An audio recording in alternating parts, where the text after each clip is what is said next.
Hey everyone, hope you're having a great weekend. We're out exploring the trails and I thought I would make a video today about the BigFoot 200 race.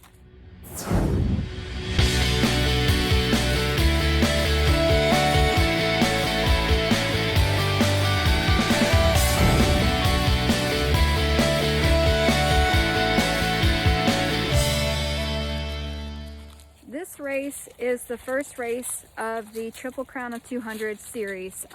It is over in Washington State, and this was quite an incredible race. I had an amazing experience, and I would like to share with you how it went for me in hopes that it'll help you prepare for your race. So this was my first 200-mile race that I've ever done, and I was rather nervous about it.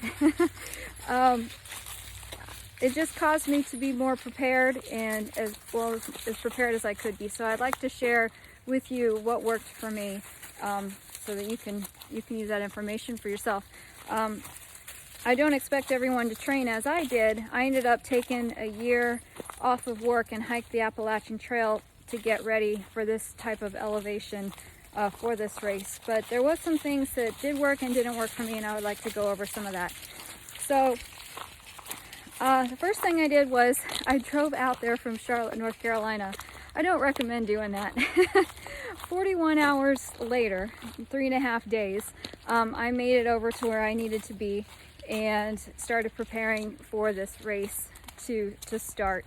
Yeah, that was quite a drive, and I did it solo, so probably not the best idea. But I needed to have my car over on that side of the country for the other races as well, so I wanted to get it over there. This race, I tell you, it was tough. It was a tough race, but it was worth it. It was absolutely a gorgeous and incredible experience.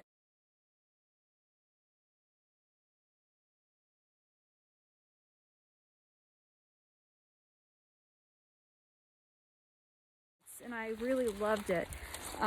It was one of my favorite races of the three. Tahoe was a lot of fun too. Moab was cool in its own way, but these views for BigFoot are just breathtaking, and totally worth doing this race just for what you will be able to see. So I did this race in 2018, and when we started the race, it was hot. It was really, really hot out. So I struggled with that in the beginning of the race. If it's a hot year, be prepared for that, because you're going to have sections in the beginning where you're very exposed. The heat really zapped a lot of my energy, and I was not eating and drinking enough, which kind of got me started off on the wrong foot. Luckily, I was able to get through that, but as you know, playing catch up is tough. So if it is hot, slow your pace down a little bit. Be sure you're getting enough fluids in, and try to take it a little bit easier than I did. Not that I tried to start out too fast, but I probably was going just a tad bit faster than I should have, just because I was a little nervous. So yeah, the heat was a challenge in the beginning, for sure. The aid stations are incredible. They are really great. They really try to help you as much as possible. And when we got to the first night, and as a matter of fact, each night on this race, it got quite cold, into the low 40s for us. So be sure you have enough gear to combat that and be ready for cooler temperatures at night and warmer temperatures during the day. It did get hot, quite hot actually during the day. So, and I'd say mid to upper 80s at some points. So quite warm. Just be ready for it. Be ready for that fluctuation in temperature. But the aid stations were great. They had plenty of sleep stations where you can go in and have a little cot in a tent and get some sleep. That was very helpful. I do want to mention that sometimes it was not so easy to get some rest. Some of the aid stations were close to where the parking area was, so at one aid station the whole time it was people going in and out of the tent and car doors slamming, alarms going off, so it was not easy to get any rest. But some of the other aid stations were pretty good, and I was able to sleep without a problem. I'm a light sleeper, so that's kind of an issue for me. If you are a light sleeper, bring some earplugs, have them in your drop bag so that you can be ready for all the noise. I know you think that you'd be exhausted enough to get some sleep, but as exhausted as I was, even with all the people going in and out and all the noise, I was still not able to get some good sleep unless it was on the quieter side. So I wish I had earplugs, so bring that. So this race was quite the challenge. It was technical. There was spots that were quite technical. In the beginning of the race, you are going to be scrambling over some rocks.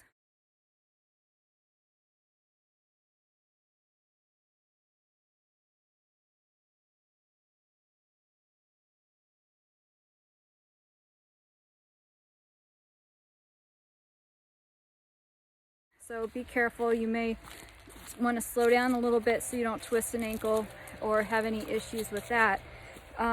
It was quite all right. You get through it and it doesn't last too long, but you do have to be ready for it.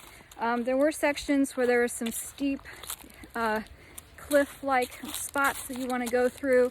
Just have a good headlamp at night so that you're prepared and you can see well, so you don't run into any trouble there. There was some water crossings on this one. Later on in the race, there were, I believe, 2 that I recall for sure. So you will have to cross some water. It wasn't very too high, so it wasn't too bad of a problem or an issue to get through. It wasn't dangerous. The course was pretty well marked on this race, and I did not have a problem with navigation at any point, which was nice. The last thing you want to do is get turned around on these races. You are quite remote out there, so you are out in the country, which was great because you really got to see a lot of wildlife, and the views were spectacular, especially in the mountain areas, like the first 40 miles and going through Mount St. Helen and seeing the lava fields and stuff was so cool to see. I really, really loved it. So the views are just so worth it in this race. I can't tell you enough that it was just gorgeous.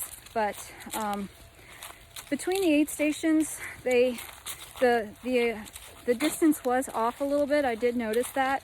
Not off a lot. So anywhere from 1/4 mile to 1.5 miles off on what they said the distance was. Usually it was a little bit closer, but there was a couple times when it was like, where's that aid station? I'm ready to be there.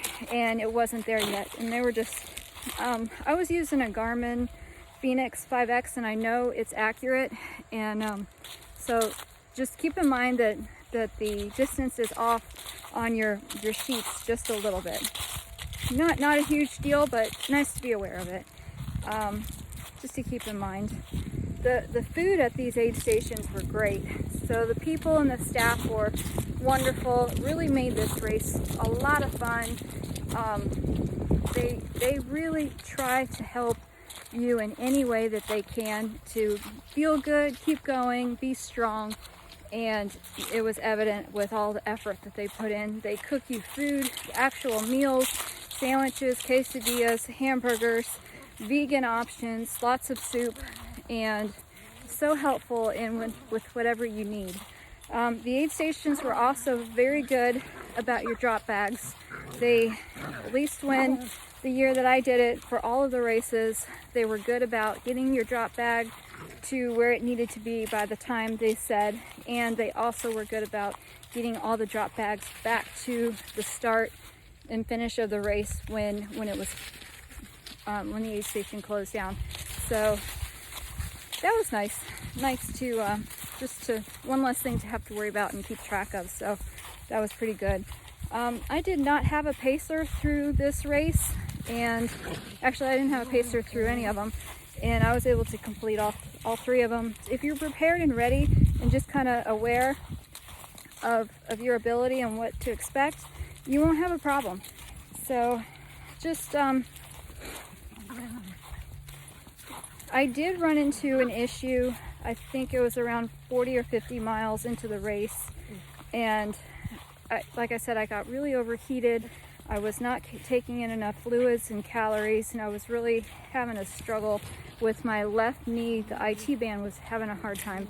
And it actually came as close as I ever did to DNFing on a race. But luckily I was able to go to an aid station, relax. One of the volunteers spent some time with me and helped me stretch my knee and my leg out, and that did the trick. And I had a great race for the rest of the time. So I can't thank these volunteers enough for what they're doing out there for everybody. They really try to get you through it and make sure that you're okay. And it's evident by all their effort. It really is helpful. So I did have a really tight IT band on the left side. I did a stretch that saved my race. And actually I could show you what it is. So it's similar to a pigeon pose, I guess, if you're a yoga person. But let me see. I had my knee bent like this. Oh, okay guys. And stretched it out and would just, they had me laying down onto the ground. Well, if I didn't have so much help from all my dogs, then I could show you this pose. But by doing that, kind of a pigeon pose, yoga pose, and stretching the IT band out that way, it significantly helped my leg, and I was able to complete the race without any problem after that point. So thank goodness to that guy. And I don't know why I didn't know that stretch before, but ever since then I've used it before and during all of my other races, and it's been great. So take the time to stretch or reset, refocus, and keep going if you run into any problems. Especially, at least with me and my strategy, I try to keep a 2 to 3 hour buffer before the aid stations closed. I was not a fast runner. I was not racing through it to place or anything. I was going for the experience, and I really had a great experience. It worked out great, but I in no way was trying to go for any particular fast time. And in doing that, I tried to have a nice buffer so I didn't have to worry about, cutting it too close with the aid stations closing. And that did allow me to have time to get to an aid station, to eat something, to relax, take a nap if I needed to, and keep going. One thing I did with rest that worked well for me, and I saw it happening a lot out there, was cat naps on the side of the trails. So as good as the sleep stations are, they have heaters in some of them, and chairs where you can either recline or go into a tent and lay down on a cot is awesome. But there were some times out there on the trail when I was just so exhausted that I would lay down for anywhere from 5 to 20 minutes, take a little cat nap, and then get up and keep going. And I saw this a lot with other runners out on the trail too. Nobody bothered you. Nobody thought it was strange. They knew what we were doing out there, and we would just get the rest that we needed and get up and keep going. So that's an option if you need to do that. Doing the jump between 100-mile races and going to a 200-mile race, it's an adjustment. So that was something that I kind of mastered especially by the time I got to Moab. I was a napping pro on the trail. So that's an option. You could do that. As far as having a pacer, yes, that would be great to have. Some of the overnight sections were tough, and to be able to be out there with someone would have been nice. I'm used to it. I've done a whole bunch of hundreds. I was out on the AT. I did that whole thing solo. So I was used to being alone, and I didn't really have a problem with being out there by myself. But it would have been nice to have someone do some of the overnight sections. If you do have a pacer, you may want to consider that and try to use them for some of the overnight times when it got cold and some of the terrain was tough. Like, you're doing a lot of climbing in this is a lot of elevation in this race, and it's not easy. But if you go slow and steady and prepare, then you'll get through it just fine. I did, and and I know others can too. So let's see, what other piece of advice do I have to offer? So navigation out there wasn't too difficult. They do require you to download the map onto your phone, and that was really helpful to kind of be able to see where you are and where the aid stations were. So that was nice. They do check your phone, so you do have to download it and make sure that it's up and running just fine before the race starts. And let me think. If I could give any advice, just go slow and steady. Just take it easy. If you run into an issue, try to calm down. Take a break in an aid station, get plenty of food. Try to reset and then keep going. That's what I had to do. I would get to an aid station, I would be so exhausted and felt like, how in the world can I keep going? But then after getting off your feet for a minute, getting some calories, it was not too hard to get back up and get going and tackle the next section of the trail. So cell service. I have Metro PCS and I hardly had cell service at all throughout the whole race. So not too easy to communicate with your crew or your family.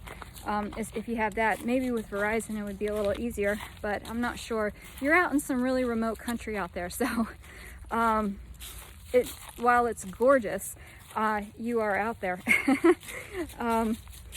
The views were just spectacular. It was so much fun going through this race, and well worth signing up, training for, and accomplishing this great goal, because it was really fantastic. Lots and lots of elevation gain, so be ready for that. If you are in a place like Charlotte, where you don't have a whole lot of climbing, go to a place to train, do some heavy duty training with some elevation and climbing to be able to handle what you're going to tackle. Like I said, you can go slow and steady and not have a problem, but you got to be ready for it. And once you are, you won't have a problem. You'll have a great time. It was a fantastic race. I met tons of great runners that were now my friends, really cool people.